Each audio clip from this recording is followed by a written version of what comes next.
শুক্রবার 5:30 বাজে কতগুলো গরু আছে, গরু পার হওয়ার সময় ওইখানে গেছিল। তো যাওয়ার সময় নদীতে ঝাঁপ দিছে, ঝাঁপ দেওয়ার পরে ওনাকে আর খুঁজে পাওয়া নাই।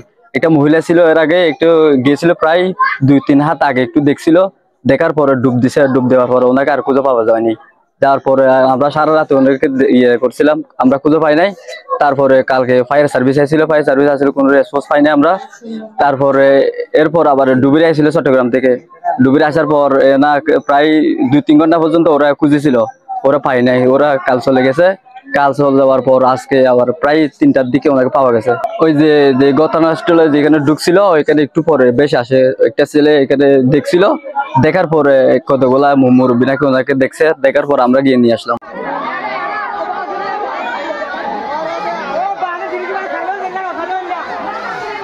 তো তিনি গত পরশুদিন বিকেলের দিকে ওই গরু নিয়ে খাল পার হওয়ার সময় মিসিং হয়ে যায়। তো এরপর থেকেই তোমার লোকজন খোঁজাখুঁজি করেছে এবং গতকাল ফায়ার ব্রিগেডের লোকজন এবং চট্টগ্রাম থেকে ডুবুরি দল সারাদিন চেষ্টা করার পরেও উদ্ধার করতে ব্যর্থ হয়। তো আজকে আপনার বিকাল 3টার দিকে ঠিক যে জায়গায় মিসিং হয়েছিল সেখানেই লোকজন তাকে ভেসে উঠতে দেখে এবং সেখান থেকে উদ্ধার হয়।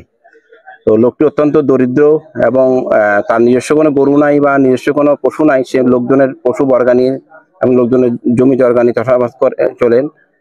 গত কয়েক মাস আগেও বজ্রপাত তার 4টি গরু মারা যায়। সে খুব ক্ষতিগ্রস্ত, তার পরিবার খুব অসহায় অবস্থায়। আমরা উপজেলা প্রশাসন এবং বিভিন্ন দানশীল ব্যক্তি তার পরিবারের পাশে দাঁড়ার জন্য আবেদন জানাচ্ছি।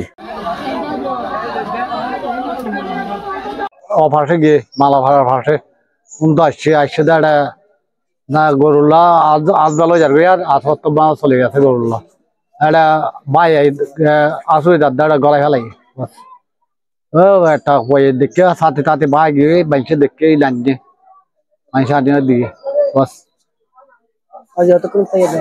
আজ দৌড়ের বাদ ভাই দিদি 2টা-3টা বাদ ভাই হালিয়া করে আসলি তা তো দামা ফা সারি দিয়ে আজ 3টা বাদ দামা আসর পরে